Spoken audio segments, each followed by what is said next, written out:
4 Scottish fishermen set out onto Loch Ness for a routine night of work. Their lanterns swayed over the net. The cold air settled around them, and the loch lay quiet beneath the dark hills. Then the water began to move in a slow, heavy rhythm that didn't match the wind. A faint vibration traveled through the hall, and each man fell silent, watching the surface tighten around their boat. They thought they were alone on the loch that night. They would learn soon enough that something was rising to meet them. So before we continue, please make sure to leave a like and let yous know where you're watching from. Thanks. I remember the winter of 1937 as the year the loch stopped, feeling familiar. My name is Ewan Maloud. I was 23 then, the youngest hand on our boat, the Morag. We worked from a small village on the western shore of Loch Ness, a row-off stone houses close to the water. The older men there had spent their lives on the loch. They treated it as part of their daily work, not as a mystery. By that winter, I thought I knew every inlet and curve of the shoreline. That night we put out later than usual. The sky held no stars, only a low cover of cloud that hid the moon. The air was damp and cold. Breath came out in pale clouds that drifted a short distance before fading. A steady wind moved along the length of the loch, not strong, but constant. It rippled the surface in dark bands and carried the smell of wet earth and peat. There were 4 of us. Angus was our skipper, broad in the shoulders with a beard that had gone mostly gray. He spoke little when we were at work and never hurried his movements. I had never seen him drop anything or lose control of his voice. He trusted routine and did not accept changes to it. Beside him was me, older cousin, Callum. He was 5 years older than me and carried himself with a steady manner. Lines had formed early around his eyes. He had married that spring, and his wife was expecting. Since then, he had become more cautious. He watched the weather more often and checked every knot twice. The last man was Fergus, who everyone called Ferg. He was louder than the rest of us, always talking, always laughing at his own jokes. He had joined our crew a year before, after leaving a twiller on the east coast. He often said our loch was dull compared to the open sea, though avoided that claim when Angus was within earshot. We pushed off from the small wooden jetty just after sundown. The water near shore tapped gently against the stones. The Morag shifted as we climbed in, ropes creaking softly as Angus cast them off. I took my place near the bow and pulled my coat tight. Callum moved to the nets, checking thellins and floats. Fergus stood near the stern, working on the lantern. Mind that wick, Angus said quietly. I want it steady. We'll need every bit of light later. Fergus adjusted the lantern until flames settled into a calm glow. The light reached only a short distance across the water, but it was enough for the deck and our faces. We headed for deeper water where the loch narrowed and the hills closed in. Older fishermen ford that stretch in winter. The fish moved there along colder channels, and if you placed your nets well, the night cow'd be worth the trouble. The engine throbbed under our feet, a low, regular pulse. The sound of it mixed with the small slap of waves against the hull. Behind us, the village lights became a faint line, then slipped out of sight. Us rounded a slope of land. None of us spoke for a while. The silence out there was not the same as on shore. It held sound, but in a measured way, an oar shifting in its lock, the cough of the engine, boots scuffing against wood. Voices came only when needed. On dark water, words seemed to carry farther than they should. After some time, Angus leaned toward the side, peering ahead. I followed his gaze. The hills on both sides of the loch rose as dark shapes. Their slopes were only faint edges against the heavy sky. The water here looked thicker, a deeper shade than near shore. The lantern showed only the nearest waves. Beyond that, the loch was a flat black surface that hid its depth. Here, Angus said. Well, set the first line here. He cut the engine, and the Morag drifted. Without the engine's noise, the loch's own sounds came forward. The water lapped against the hull. Somewhere along the shore, An owl called once, then again, then fell silent. Callum and I moved to the nets. He checked the floats while I loosened its coiled line. Fergus took position with a gaff, ready to guide the nets overboard. Angus stayed at the tiller, watching the water and the outline of the hills. "Cold for November," Callum murmured. I nodded, my fingers ocked inside my gloves. The air had a stillness under the wind that made my skin prickle. We lowered the first net into the loch. The floats bobbed once in the lantern light, then drifted away as the line unspooled. The net slid into the dark without a splash. I watched the last of the cork floats move into the gloom. "There," Angus said. "We'll circle back in an hour." We started the engine again and moved farther along, planning to drop another line. The routine steadied my thoughts. Set net, mark position, move on, repeat. The work rarely changed. Yet, as we moved, I noticed something that did not fit. The waves near the bow slowed and thickened. The morag felt heavier, and the hull met more resistance, though the engine sound stayed the same. "Do you feel that?" I asked. Callum looked up from the coil of rope in his hands. "Feel what?" "The pull," I said, "under us." He placed one hand on the side and waited. After a moment, his brow tightened. "The water's strange here," he said. "Current, maybe." Angus heard us and turned his head. "There's a trench under this stretch," he said. "The bottom drops quick. The water moves odd along sides of it.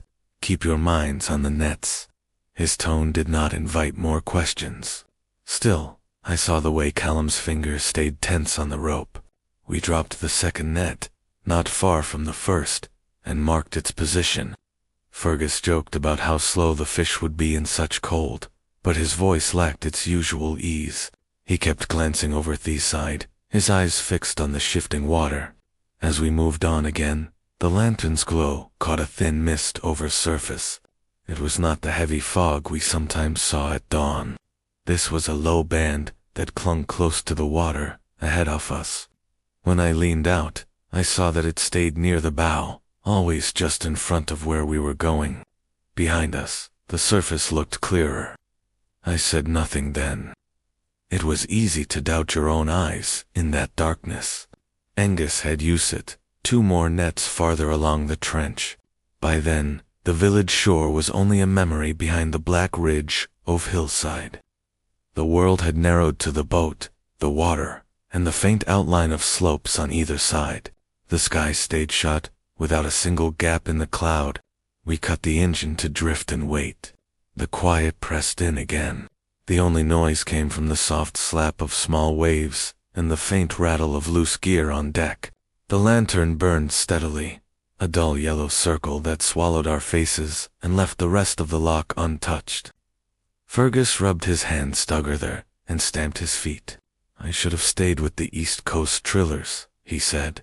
"At least the sea has decency to move proper. This place feels half asleep. Less talking, more watching," Angus said. Fergus grinned, but it looked forced. He kept shifting his gaze between the dark water and Angus' back. I leaned on the rail entry to read the surface. I had grown up near this loch. My father had taken me out on small boats before I could. Even so, I could not read what the water was doing that night. The waves rose and fell in no clear pattern. Patches of surface lay almost flat, surrounded by rougher ripples that gathered and then faded. It reminded me of the way water moves when something large passes under it. That thought sat heavily in my mind. I kept it to myself until the first odd sound reached us. It was a low noise at first, hard to separate from the rest of the night. I only noticed it because it did not match the natural rhythm of the loch. It had a slow, heavy beat, followed by a pause, then another. At first, I thought it was the muffled echo of our own engine, even though it was off. "Do you hear that?" I asked quietly. All 3 turned their heads. The noise came again, a deep thump or knock that seemed to come from somewhere under the water, not from the boat. It repeated, at irregular intervals, never quite the same length between beats. "That's not the hull," Callum said. His voice had lost its steady tone. Angus stepped closer to Thurl and bent slightly. His eyes narrowed. He stayed there for a long moment, listening. Could be fallen rocks somewhere along the shore, he said at last. Sound carries strange out here. Keep your heads. We'll haul the first net in a few minutes. He spoke with authority, but his hand gripped the rail harder than before, and noticed the whiteness of his knuckles in the lantern light. The noise faded after that, or blended back into the general sound. We tried to return to our work rhythm, Angus signaled, and we started the engine again, easing the Morag back toward where we had set the first net. As we neared the marker float, something else drew our attention. The water around the float was not moving like the rest of the loch. The small buoy turned in slow circles, pulled by some unseen force below. The waves around it spread outward in a broad ring, as if a steady pressure rose from beneath. Current again, Angus said quickly, though no one had asked. That trench plays tricks. We pulled alongside the buoy. Callum reached with a hook and caught the line. He drew it in hand over hand, expecting the usual pull of a net loaded with whatever the loch had given us. Instead, the line jerked tight and stopped. His shoulders tensed. It snagged on something, he said. Rock outcrop, maybe, Angus said. Give it a firm pull. Don't snap it. Cal embraced his feet and hauled. The line came a little, then stuck again. The boat shifted slightly toward the point where the net's hold be. The water around us heaved in a slow, broad swell that did not match the wind pattern. Feels wrong, Callum muttered. It's not a sharp hold. It's heavy. It moves. Angus stepped over Andacother. They pulled. I moved to help, grabbing the line behind them. The rope felt cold and damp under my gloves, but there was another sensation beneath that. A steady vibration ran through the fibers. It rose and fell in a rhythm that made my teeth clench. Do you feel that? I said. Before any uncled answer, the line went slack. All at once, the resistance disappeared. We stumbled back a step as the rope came in freely, loose in our hands. Careful, Angus snapped. Pay it out slow. We covered and eased the line back to a controlled pull. When the first portion of the net broke the surface, it carried almost nothing. A few small fish flapped weakly, caught near the top. The lower half of the mesh was missing. The net had been torn clean through. The edges dangled in rough strands. It had not snagged on rock. It had been ripped. We stared there in the lantern's glow, the coat of water running off the ruined net. Apart from the small catch near the top, it was a loss. The loch moved calmly around us, offering no clue. Could be a large log, Angus said, but there was no conviction in his tone. A stray tree from upstream. We'll mend it later. I had seen nets torn by debris before. This was not the same. The missing section formed a wide gap. There were strands left behind that had been twisted and stretched rather than cut by sharp stone. Something heavy and flexible had forced its way through. Fergus seemed to find his voice again. A log that swims and pulls on the line, he said. We should get back to shore and talk about what happened over a bottle, not hang about here. Hold your tongue, Angus said. We're not heading back with only scraps of catch and one damaged net. We'll check the others, then decide. Callum said nothing. He kept looking at the torn section, his brow furrowed. We brought the ruined net aboard and stowed it. Oswald moved to the next marker. I felt a pressure behind my ribs that had nothing to do with the cold. The loch no longer felt like a workplace. It felt watchful. My thoughts drifted to old stories. From me, childhood. Fishermen at the pub sometimes spoke of long shapes in the water, humps that rose then sank, wakes with no boat to cause them. I had dismissed those tales, or treated them as entertainment on long winter nights. They belonged to another time, two older men who remembered hunger and superstition. Now the memory of Thaw's tales sat close to my thoughts. We reached the second net. The marker float here lay still. No odd rings disturbed the area around it. In the weak light, the surface looked ordinary.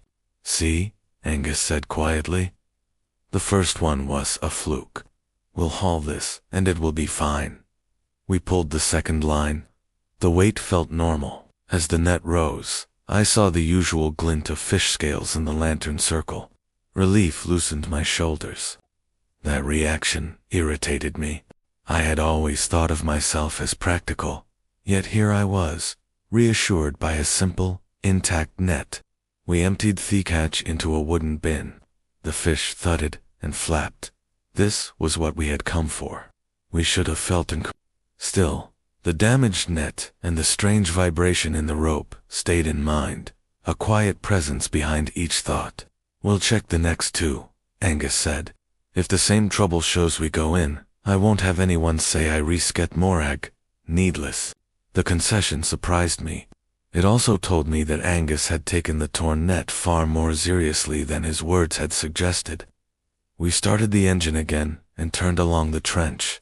The dark mist that had hovered near our bow earlier began to return, not as a band this time, but as scattered strips that drifted low over the surface. They did not thicken enough to block our view of the nearest waves, but they broke the line between water and air. The lantern's light bounced off them in strange ways, making depth hard to judge. Fergus fell in characteristic quiet. He stood near the stern, one hand resting on the rail, his gaze fixed behind us, toward black trail of water we had already crossed. "What is it?" I asked. He hesitated before answering. "I keep thinking I see something in our wake," he said. "A long shadow just under the skin of the water. When I look straight at it, it's gone." I felt my mouth go dry. "Your eyes play tricks in the dark," I said. "I know what tricks look like," he replied. "This feels different." I did not push him. I did not want to hear more detail. My imagination was already filling in too much. The third net waited near a narrow bend where the hills pressed closer to the water. As we approached, the air felt colder. The temperature had already been low, but this was a sharper drop, the sort that sinks through clothes and reaches the bones. None of us mentioned it, yet I saw Callum rub his arms through his coat, while Angus kept glancing at the surface as if searching for something he had no name for. The marker float here bobbed in a steady rhythm. At first, nothing seemed unusual, but as we drew closer, I saw that the float was dipping slightly lower than normal, as if pulled down by a weight far heavier than we expected. The water around it didn't break into rough waves. It held a slow, circling motion, like the steady turn of a wheel. "Slow," Angus said. "No sudden moves." We eased the Morag to the side of the float. Callum hooked the line, but as soon as he pulled, his shoulders jerked back. "That's not fish," he said. Fergus stepped in to help, placing his hands behind Callum's on the rope. They both pulled. The net shifted upward, but only an inch. The line trembled in a way that didn't match any motion I recognized. It wasn't the recoil of snagged mesh. It was a steady pulse, deliberate and strong. "Let it go," Angus said sharply. "Don't strain the line." Callum nodded, but the rope twitched in his hands before he could release tension. It was a sudden movement, forceful and directed downward. He stumbled and had to plant his feet wide to keep from falling. "Something's dragging it," he said. "Cut it loose," Fergus whispered. Angus shook his head. "We don't cut gear unless there's no other choice. Ease it, not too much." We tried again more carefully. The line rose another inch, shuddering in our hands. Then the rope stiffened and went rigid, as if it connected to a solid mass deep below. The deck vibrated under us. A dull thud carried up through the hall, different from the earlier knocks. This one felt closer, heavier. "Enough," Angus said. "Drop it. Let it settle." Callum let the rope slip through his gloves until the float drifted freely beside us again. The water around it calmed, but the unease in the air did not lift. "Something's down there," Fergus said quietly. "Something that doesn't care what's tied to it." "We'll come back for it when daylight hits," Angus said. "I'm not risking the Morag over a weighted net in the dark." He started the engine before anyone could argue. The sound felt like a relief. At least the engine brought control back into the night. Something steady among forces we couldn't see. As we turned toward the fourth and final net, I felt the boat shift under us. Not dramatically, but with a slow tilt, as though a current pushed from below. The tilt corrected itself within seconds, but the movement left a knot in my stomach. We moved on, and the hills narrowed even more. The loch here was deep, darker than ink. The lantern's glow barely reached the surface. I leaned over the side, once, hoping to glimpse anything that might explain the disturbances. But the water swallowed all light after just a short distance. It felt endless. Without warning, a splash echoed behind us. Not a small one. It sounded like something heavy striking the surface with force. All of us turned. The ripples from it spread in a broad ring, lit faintly by our shifting lantern. "What was that?" I asked.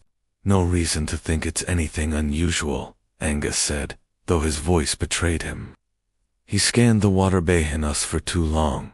I stared at the expanding circle of ripples. They were wider than anything a bird or a fish could make. Something had broken the surface and gone back under before we could catch a shape.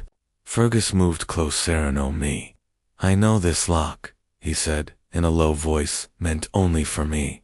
"Not as well as you lot, but enough to say that wasn't natural." I didn't answer. I didn't disagree either. We reached the fourth net, but before we got close, we saw the float moving in short jolting motions. It dipped, rose, dipped again, each movement sharp and fast. Something down there was pulling with sudden bursts of force. "Leave it," Callum said firmly. "We know what we'll find if we haul it." "We check it," Angus replied. "No guesswork. We check." He brought the morag alongside. The water around the float wasn't swirling this time. Each upped instead, breaking into jagged little waves, despite the low wind. The surface looked disturbed, and scattered patches that didn't match any other motion around them. Angus hooked the float himself. His hands were steady, but his shoulders were tight. When he pulled the line, the rope jerked hard, nearly tearing from his grip. "Easy," Callum said. Angus let it down. Angus didn't listen. He braced himself and pulled again. The rope shuddered, as though something below tested our strength, measuring it. Angus hissed it. Before I could finish, the tension vanished again. The rope went slack. Angus stumbled back 2 steps, catching himself on the tiller. I pulled the line in quickly, not wanting to give whatever was below a second chance. When the net surfaced, the sight made my breath lock in my chest. Half the net was shredded, not torn in the same way as the first. This one had wide gashes that cut through multiple layers of mesh. The edges were frayed and the damage was deeper, more violent. There were no fish at all. Callum held one section up. Water dripped from the tatters. "No rock dostis," he said. "No log either," Fergus added. Angus remained silent. He stared at the ruined net with a stiff posture, as if bracing against the truth he didn't want to accept. "We head back now," Callum said. "We can't ignore this." Angus kept staring at the torn mesh dot. When he finally spoke, his voice was low. We go." He didn't say why. Hadn't need to. Each of us had reached the same conclusion. Something in the loch had interacted with our nets, not by accident, but with intention. We turned the morag toward home. As the boat shifted course, I felt a pressure in the air, faint, but present. I couldn't name the source. It reminded me of the way the atmosphere feels just before a storm. But the sky remained. The clouds hung low. The wind eased. The water behind us left a widening path of black. We moved for several minutes without speaking. Each of us watched a different part of Thelak, though all of us were thinking the same thing. Something had followed our work that night. I didn't want to admit it, but when I glanced behind us, I saw a broad shape move across the surface, far back in our wake. It was low and dark, no more than a suggestion of form, but it was long, far longer than any fish I had ever seen in fresh water. When I blinked, It was gone beneath the waves. I said nothing. I didn't need to. The others must have felt it too. The shift in the water, the growing sense of being noticed. The engine kept a steady beat as we headed toward the wider stretch of the loch. The air remained cold, and the low mist drifted close to the surface in thin streaks. The hills were little more than black walls rising on either side of us. I tried to focus in the rhythm of the water and the hum of the motor, but each sound made me more aware of the silence beyond it. There was too much space in that silence, as if something waited for the right moment to break it. Fergus moved closer to the stern. He kept glancing at the wake, his face drawn tight. Normally he filled the night with words, but he had not spoken since we turned for home. He looked different without his usual energy, as though Thederic water itself had pulled something out of him. Callum stood near the bow, one hand gripping the rail. He watched the path ahead with focused attention, his body angled forward. He had grown up hearing stories about strange things in Scottish waters, but he had never been one to repeat them. The way he leaned into the darkness now told me he was running through every tale he had dismissed in the past. Angus kept both hands on the tiller. He stared straight ahead, jaw tight. He did not look at us. He did not look at the water. He seemed fixated on a single point in the distance, guiding the morag toward it, as though nothing else existed. But his stillness didn't read as calm. It looked like someone holding himself together by force. About 10 minutes into the return, the surface of the loch changed. The waves no longer moved in long, even lines. Instead, wide patches of water rose and fell at a slower rhythm, as if stirred by something large and deep beneath them. The surface didn't break, but the movement was too heavy to dismiss. Angus adjusted the engine speed. "Hold steady," he said, more to himself than to us. The morag passed over one of the rising patches. The boat lifted slightly, then settled. The wave came not from wind, but from below. I felt the pressure of it through the soles of my boots. "We need to get off this trench," Callum said quietly. "If we move to shallower ground, it won't follow as easily. If we cut across too soon, we risk drifting into rocks," Angus replied. "We stay on the safe route until the point opens up." He spoke firmly, but not confidently. Another heavy swell rose ahead of us, spreading in a wide arc. It created a clear bulge that traveled toward the surface, then sank. No wind changed, no current shifted. It came from below, just like the movement we felt earlier near the nets. "That's no current," Fergus said. "I'm telling you, something's keeping pace with us." No one contradicted him. The next swelling of the water came closer, only 20 meters ahead. The morag passed over it. This time the boat rocked harder. Loose gear clattered against the deck. I swallowed hard and tried to calm I told myself it was just the loch, deep and unpredictable, the sort of place that fostered tales for centuries. But the rhythm of the movement, steady, powerful, and following us, worked against any rational thought. When the next swell rose, I caught something else with it. A faint, deep vibration through the hull. Not sound, not exactly. More a pressure that drifted into my chest and stayed there. "Angus," I said, "how much longer until we reached the wide stretch?" 10 minutes, he answered. "Keep watch." It turned to look behind us. The lantern light reached only a short distance before the darkness took everything. For several seconds, nothing moved. Then, near the far edge of the lantern's reach, the water pushed outward, as though struck by a slow, strong force from below. The ring spread wider than any splash we had seen earlier. "I saw it," Fergus said quietly. "Something's rising and sinking. It's following our wake." I felt my throat tighten. "We don't know that. We do." Callum spoke without turning. "Whatever it is, it's been testing us, tearing nets, pulling lines. Now it's coming closer." None of us asked how he knew that. The evidence was all around us in the water's shifting surface. As we neared the wider section of the loch, the hills pulled back slightly. The air felt even colder. The wind eased to almost nothing. The engine noise became more pronounced, the only steady sounding the world. Then it stopped. Not the engine, everything else. The water calmed. No swells rose. No odd vibrations followed. Even the faint mist ahead had thinned. For one brief moment, the loch felt normal again. "It's gone," I whispered. Angus shook his head. "No, it's waiting." Fergus opened his mouth to speak, but something hit the underside of the boat. It was not a light tap. The entire hull jolted violently, throwing us off balance. I grabbed the rail with both hands. Callum stumbled and caught himself against Thebo. Fergus fell to one knee. A low, heavy impact echoed through the timber, followed by a surge of ripples on both sides of the vessel. Angus fought the tiller. "Hold on." Another strike came, this time angled upward. A deep thud carried through the deck. The Morag lifted on one side, then dropped hard, splashing cold water over us. "Full speed," Callum shouted. Angus shoved Thudel forward. The engine answered with a roar, shaking the boat. We surged ahead, but the water behind us swelled a dagon, closer than before. A dark mass rose under the surface, not breaking through, but large enough to distort everything above it.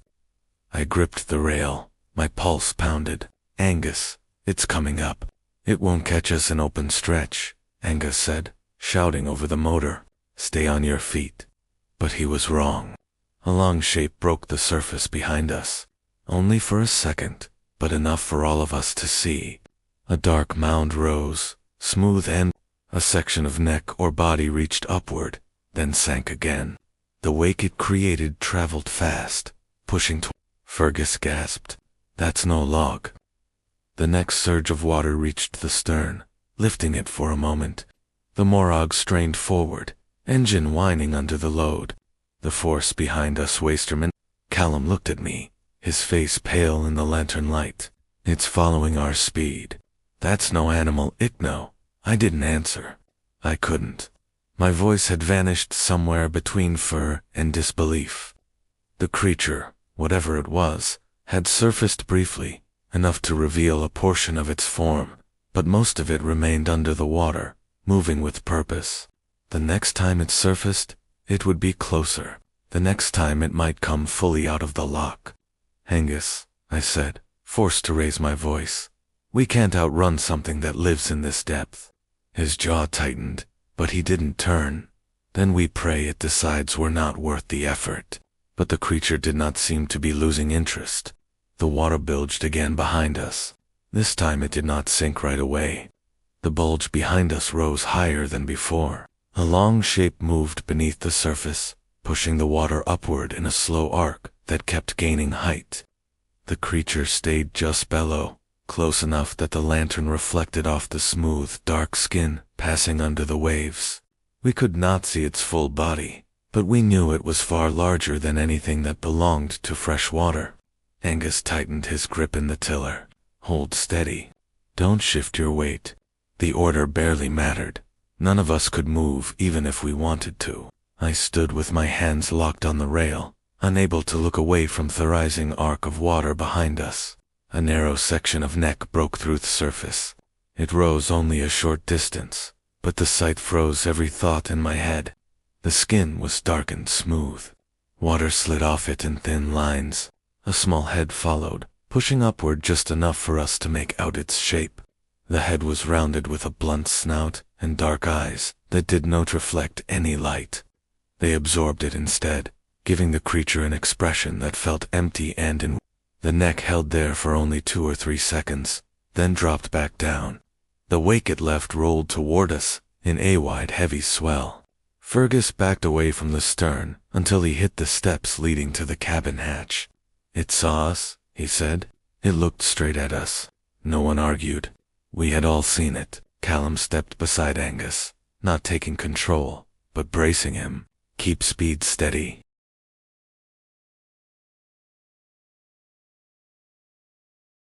"Don't let it push us sideways."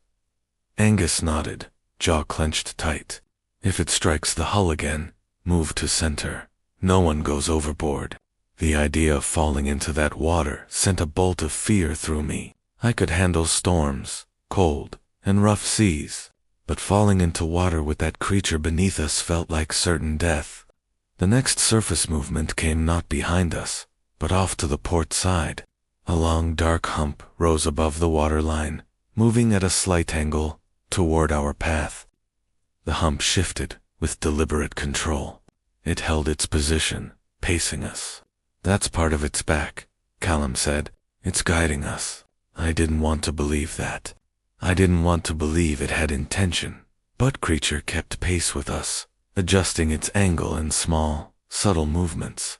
The hump sank again. The water rolled inward, as though pulled by its weight. The engine strained at full speed. Angus pushed it as far as header. The bow cut through the waves, sending water spraying outward. "Reach deeper water," Angus muttered. "Give you room. We're already in deep water," I said quietly. He didn't answer. Thelic narrowed slightly ahead. Not much, but enough that the slopes pressed closer. The path through the center. The narrowing made the water feel alive, like something breathing around us. We didn't speak for a long moment. We watched both sides of the loch, waiting for any sign of where the creature would surface next. But the water kept its steady movement. No ripples broke the pattern.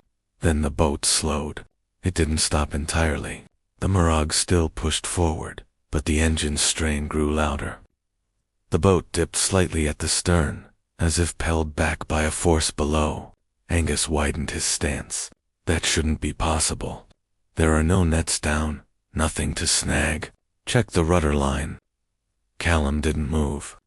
He stared at the water behind us. "It's not the rudder," Hesed. The stern dipped again, deeper this time. The lantern swung, its light swaying across our faces in the deck. Fergus grabbed the rail. "It's under us." I looked down into the water, but the darkness hid everything. The only sign of its presence was the stranger distance, slowing the Morag. The boat continued to move forward, but it fought for each meter. Then the water erupted behind us. A massive surge pushed upward, parting the surface in a sudden, violent burst. A rounded head rose again, higher this time. The neck stretched several meters out of the water. Drops slid off its dark skin. The creature lifted enough for us to see more of its upper form. Massive, solid, and unmistakably powerful. Its dark eyes fixed on us again. Angus gripped the tiller so hard, the wood creaked. "Don't stop," he said, voice steady, but strained. The creature lowered its head, moving closer to the boat. The wake it created caught the stern and lifted it. The Morag tilted forward, bow dipping toward the water. I stepped back instinctively, heart pounding. My breath came in quick bursts. The creature did not strike. It slid beneath the surface again, passing under us. The hull trembled, as if scraped by something immense. The vibrations crawled up through the deck boards and into my brace, Callum shouted. The stern dropped back into place, just as the bow lifted. The Morag rocked violently, but Angus kept it from turning sideways. Fergus pressed his back against the cabin door. "It's playing with us," he said. "It could tear the boat apart, if it wanted." Angus didn't deny it. Instead, he spoke with unexpected calm. "There's a shallow shelf ahead. If we push past the narrow point we reach it, it won't be able to surface there." I swallowed hard. "What if it attacks before we reach it?" "We keep moving," Angus said. No hesitation. Another swell formed off the starboard side, larger than the others. The creature rose again, not fully, but enough that we saw a long curve of its back and the beginning of a second hump before it slipped beneath the waves. The movement created a strong pull that veered the Morag slightly off its path. "Correct it," Callum said, helping Angus shift weight. The engine groaned. The boat steadied. The creature surfaced once more, this time closer than any previous moment. The head rose only a short distance from the stern, close enough that the lantern's glow reached its skin. Water poured off it in streams. The eyes stayed fixed on us, not angry, not confused, just aware. I could feel through it of its presence, without understanding it. Whatever it was, It didn't seem driven by simple hunger or instinct. It moved with purpose. The creature sank again, the water folding over it in a smooth motion. Angus exhaled through his teeth. It's guiding us up the loch. No, Callum said. It's hurting us. The word made Mistamak turn. The hills began to open wider as we neared the transition into the shallow shelf Angus mentioned. Thinnest ahead, thinned into a faint haze. The engine pushed hard, but the Morag responded better now. The stern lifted, the drag below lessening. We're close, Angus said. Just keep her straight. But before we could reach the shallower region, the creature rose again, this time directly in front of our path. Theodoric's neck and head breached the surface, blocking the way forward. The creature's head stood in our path, dark, and water streamed down its neck in thin lines. Its eyes stayed fixed on us, unblinking in the lantern's glow. The Morag slowed, despite the engine's effort, as if the creature's presence alone pressed against our movement. Angus eased the throttle just enough to keep us from striking it. Hold steady, he said, though his voice had lost all certainty. The boat drifted closer. None of us spoke. There was no language to bridge the distance between us and something that had lived in the loch long before any of our families. The creature lowered its head by a small degree. Its breath sounded like a deep surge beneath the surface, a low movement of air rather than a sound.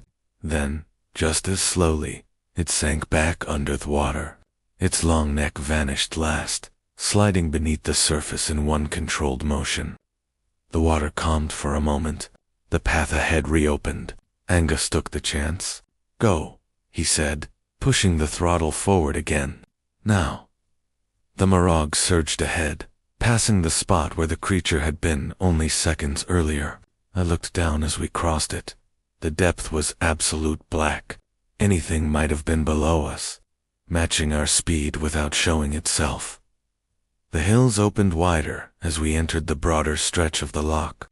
The shelf Angus mentioned lay somewhere ahead, shallower than the trench, but still deep enough to hold anything that knew the loch better than we did. For a minute, nothing followed. No swells rose. No dark shapes broke the surface. Even the mist thinned until the air felt clearer than before.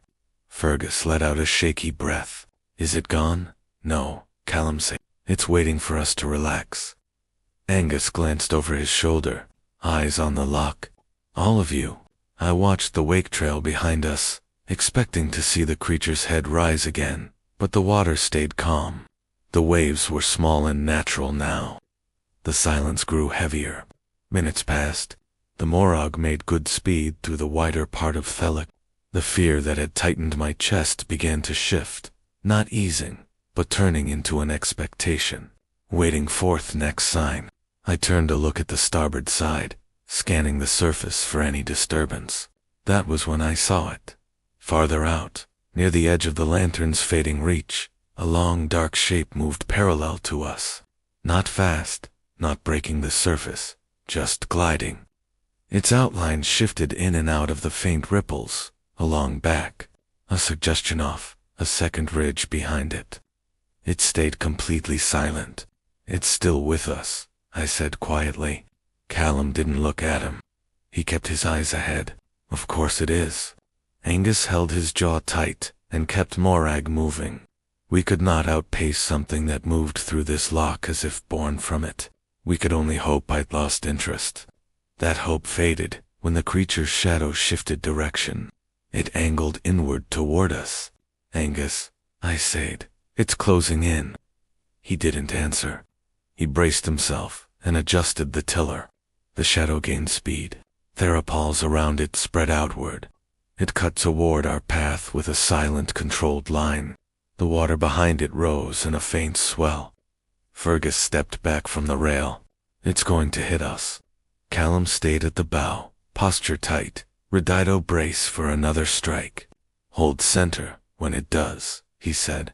But the creature did not strike. It turned again, subtle at first, then sharper. It passed under surface near the Morag's bow, moving from starboard to port. The water bulged upward as it passed beneath, lifting the front of the boat slightly. Then it continued moving, circling us. It's surrounding us, I said. Angus nodded stiffly. The creature completed its silent arc and slipped behind Usagan out of sight. The water ahead grew brighter.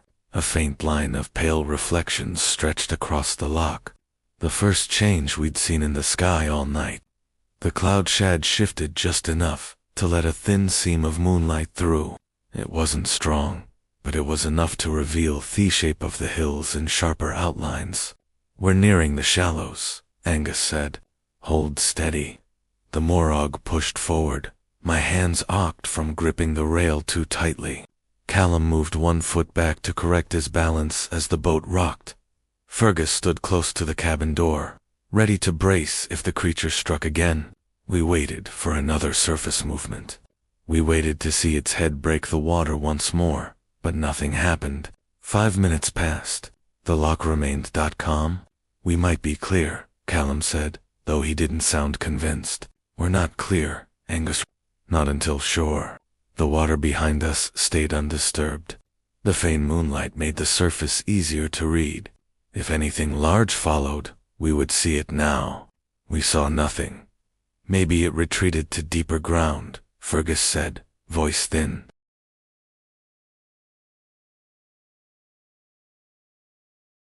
Or it's beneath us, Callum said quietly.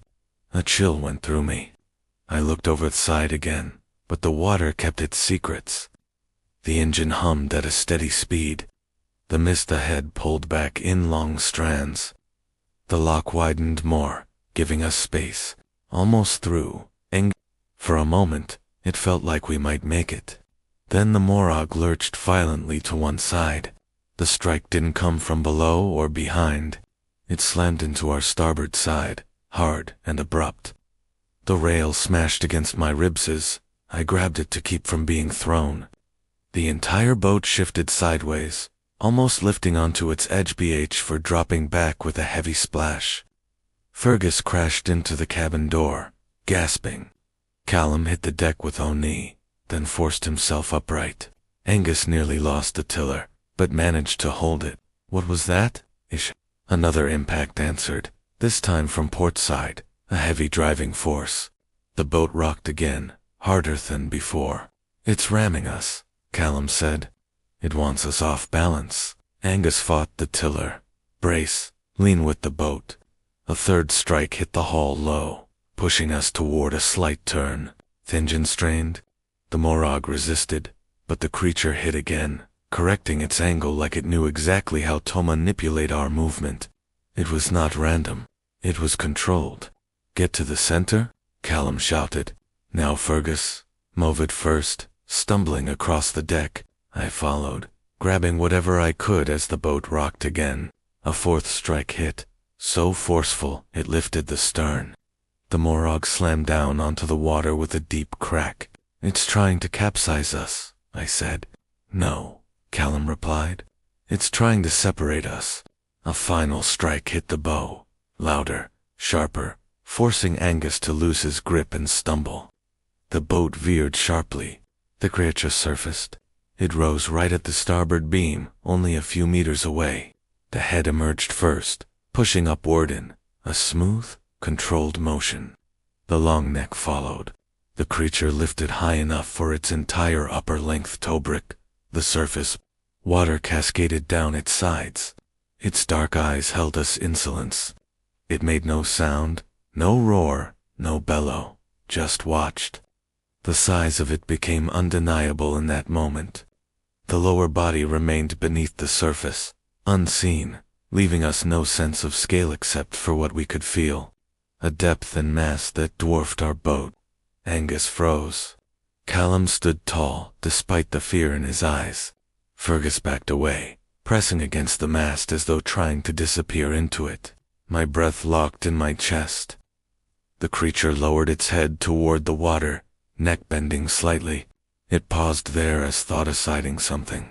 Then it surged forward. The creature surged in a single, decisive motion. Its long neck swept forward, pushing a wall of water toward the Morag. The bow plunged into the rising wave, and cold spray exploded across the deck.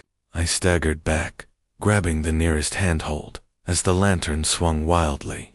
The boat tilted forward, wood creaking under the strain. Angus fought the tiller with both hands. "Hold on." The creature didn't strike Thehol directly. Instead, it moved past our starboard side, its body hidden beneath the surface. The wake it created rolled under us, lifting and dropping the Morag in uneven jolts. The boat pitched again as another swell followed. Callum braced himself near the bow. "It's cutting across our path." "Then we go around it," Angus said, swinging the tiller hard. The Morag shifted direction, but the loch refused to let us gain distance. A wide ripple spread across the water to port, too large for anything but that creature. It moved into Noom with the one on starboard. "It's circling us," I said. Callum didn't need to confirm. The pattern of the swells made it clear. The creature had moved past us at speed and was now turning in a wide loop, closing its arc around the Morag. The water near the surface trembled with its movement, not violent, but undeniable. The loch itself seemed to tighten around the boat. Angus steadied the engine throttle. We cut through head-on hold fast. He turned us toward the narrow opening between the two rising arcs in the water. It was not much of a gap, only a few meters wide. Any misjudgment would shove us straight onto the creature's back or neck if it The Morag pushed forward. I felt the pressure of the decision, whether we were heading toward freedom or straight into its grasp. As we neared the gap, the water bulged. A section of dark body rose beside the boat just beneath the surface, broad and massive. It kept pace with us. Its smooth skin caught faint moonlight, revealing a slick surface gliding through the loch. "Angus," I shouted. "I see it," he replied. Before it could adjust course, the creature shifted upward. For a moment, the long arc of its back broke through the water.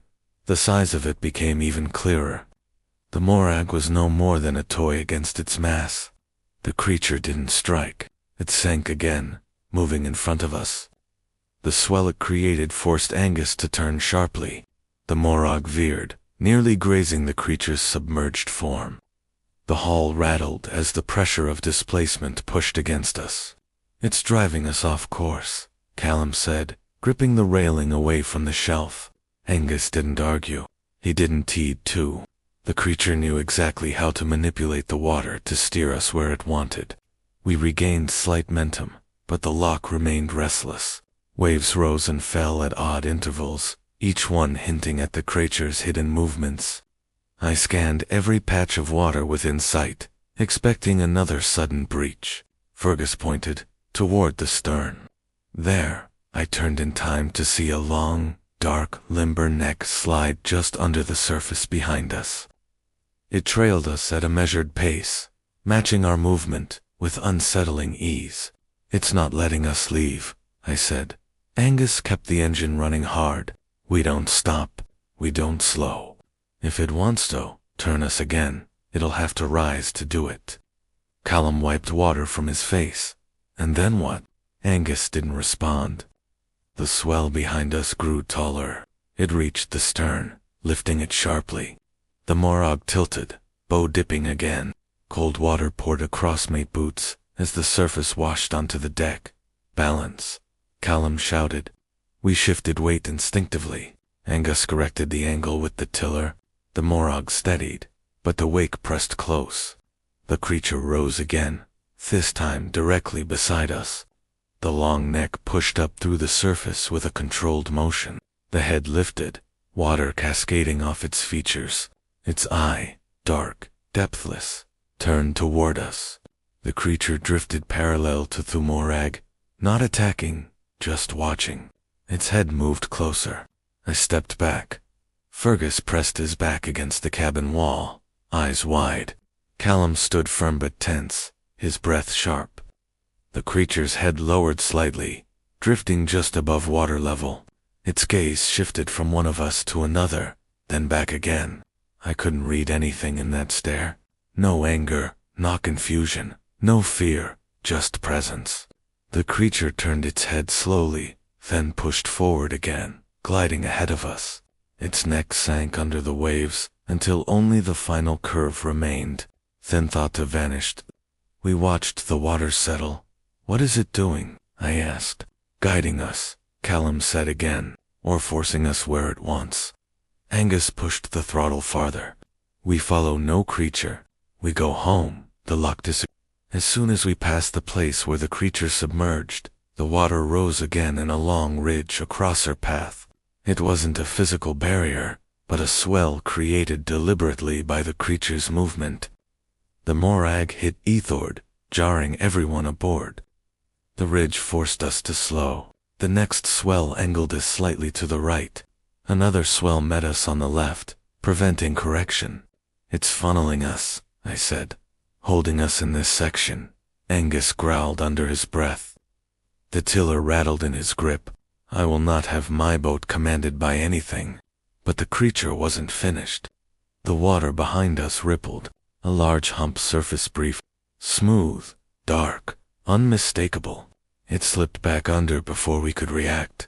"That's its back," Fergus whispered. "It's coming up behind." We held our breath. The water grew turbulent. A deep pressure passed beneath us again, strong enough to shake the deck. Then the creature breached one more time, this time directly in front of the morag, so close that Angus had no time to adjust course. The long neck rose straight upward, towering above the bow. Water streamed down onto the deck, its head lowered toward us, blocking everything ahead. The morag slowed under Angus' quick control. The boat drifted just meters from the massive form. The creature held there, silent. We stared up at it, each of you spinned in place by fear, awe, and the understanding that nothing we knew about this loch had prepared us for. Callum's voice was barely a whisper. "It wants us to stop." The creature lowered its head closer, its eye fixed on Angus, who stood unmoving at the tiller. The air around us felt heavy, as though every sound had been pressed down. The creature leaned forward slightly. Angus held his ground. Then slowly, the creature turned its head away. Not fully, just enough to break its stare. It held that angle for a moment, then slid back into the water, disappearing without a splash. The loch went calm. For the first time in hours, the water settled into a natural rhythm. The mist eased. Even the cold felt less bitter. Angus looked at each of us. "We leave," he said. "Now." He pushed the morag moved forward. The creature did not return. Not as we crossed the open water. Not as we reached the shallower shelf. Not as the hills widened and the village lights faintly reappeared behind the dark slope. Only when the loch grew shallow enough that no creature of that size could follow did Angus ease his grip and breathe again. We didn't speak until the jetty came into view.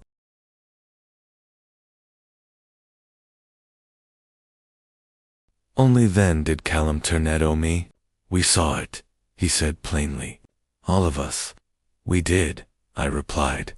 Fergus shook his head, still pale. "I'll never understand why it let us go." Angus shut off the engine. The morag drifted the final distance on momentum. "It guarded something," he said, "or one. Either way, we don't return to that trench. Not again." We moored the boat. Insolence. The village was asleep. No one saw us step onto the jetty, soaked and shaken. As we walked toward the houses, I turned back to the loch. The surface was calm, undisturbed. No shadows moved, no ripples spread, but I knew something waited below, as it had long before our time, and it would remain there long after. 4 Scottish fishermen pushed out onto the dark waters of Loch Ness, for what should have been another ordinary night. Their lanterns rocked gently, casting shaky circles of light over the nets. Cold air wrapped around them, and the loch lay still beneath the shadowed hills. Then the surface began to rise and fall with a slow, weighty rhythm that didn't follow the wind at all. A faint tremor shuddered through the wooden hall, and every man fell silent, staring at the tightening water around their boat. They believed they were the only ones on the loch that night. They would soon learn otherwise. But before we carry on, tap the like button and tell us where you're watching from. Thank you. I remember the winter of 1937, as the year the loch no longer felt like home. My name is Ewan MacLeod. I was 23 then, the youngest deckhand aboard our boat, the Morag. We lived in a small settlement along the western banks of Loch Ness, a line of stone cottages close enough that you could hear the water from your doorstep. The older fishermen had spent their entire lives out there. To them, the loch was work, not wonder. By that winter, I thought I understood every bend of the shoreline, but we set off later than usual that night. The sky was sealed with thick cloud, hiding the moon and every star. The air was wet and bitter, each breath drifting out as a faint white fog before dissolving. A constant wind slid along the length of the loch, never strong, just steady, raking up dark ripples and carrying the smell of wet soil and peat. There were 4 of us aboard. Angus was our skipper, broad-shouldered, gray-bearded, and a man who kept his word short. He never rushed, never panicked, and trusted routine above all else. My cousin Callum worked beside him. He was 5 years older, recently married, and expecting his first child. Since then, caution had settled into him. He checked knots twice and watched the sky even when the weather was calm. The last man was Fergus Ferg, to everyone. Loud, restless, always joking, always laughing at himself. He'd left a trawler on the east coast the year before, and often claimed the open sea was more exciting than our quiet loch, though not when Angus was listening. We shoved away from the jetty just after sunset. The shore water lapped softly at the stones. The Morag rocked as we stepped aboard, ropes groaning as Angus freed them. I took my place at the front and pulled my coat tight. Callum checked the floats along the nets, and Fergus fussed with the lantern.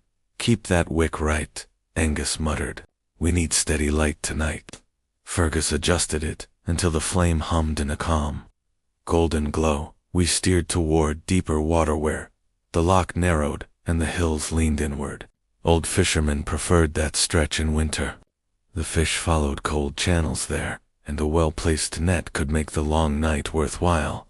The engine throbbed beneath our boots, mixing with the slap of small waves along the hull. Behind us, the village lights faded into a thin line, then vanished as the land curved away. No one spoke. Out there, silence felt heavier. Every scrape of rope, shift of oars, or cough from the engine seemed louder than it should. Words were used only when needed, voices carried too far over black water.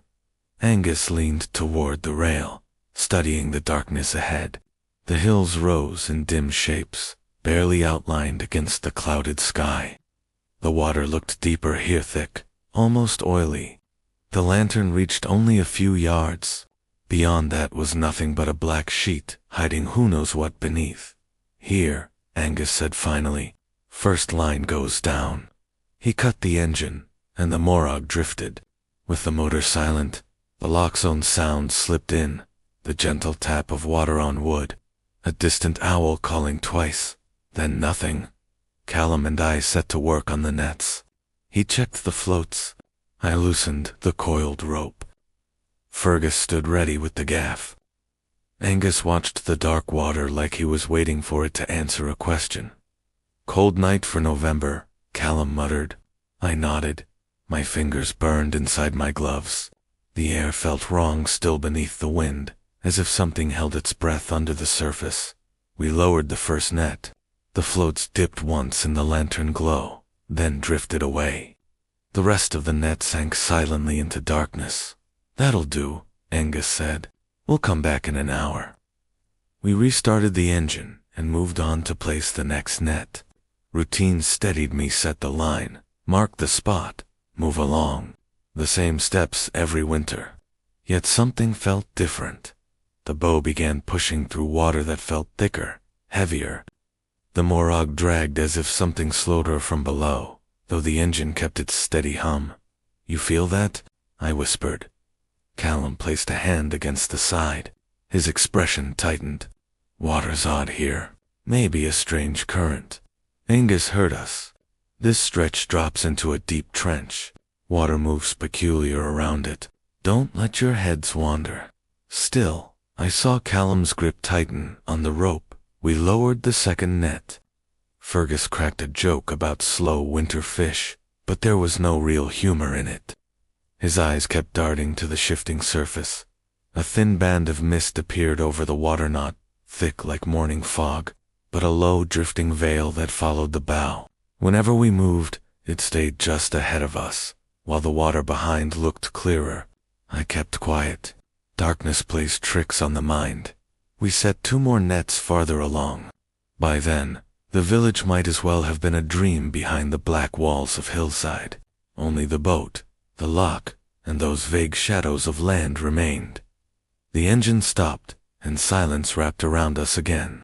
The lantern glowed yellow, lighting our faces and nothing else. The rest of the world stayed swallowed in black. Fergus rubbed his hands. Should have stayed with the East Coast boats. At least the sea knows how to move. This place feels dead. Eyes open, less chatter, Angus said. Ferg forced a smile, but kept glancing at the water. The surface made no sense, flat patches, drifting between restless ripples. Like something large passed beneath now and then, smoothing the water in its wake. I tried not to think about it, but the idea took root. Something big, something deep. Then the sound came. At first it was faint, almost lost in the water and wind. A dull, heavy thump, followed by a pause, then another. Not regular, not natural. Too slow to be the engine, too deep to be our ropes. You hear that? I whispered. They all did. The sound came again, a deep knock from below, echoing through the hull. That's no piece of driftwood, Callum said quietly. Angus bent over the rail, listening. His jaw tightened. Could be rockfall along the cliffs. Sound carries oddly here. Stay focused, we're hauling the first line soon. But his hand clenched the rail until his knuckles went white. The noise faded, and we tried to fall back into routine. We eased the Morag toward the first buoy, but as we neared it, something else was wrong. The float turned in slow circles, pulled by something beneath it. The water around it spread out in wide rings, as if something below pressed upward. Just the current, Angus said too quickly, before any of us had spoken. We didn't believe him.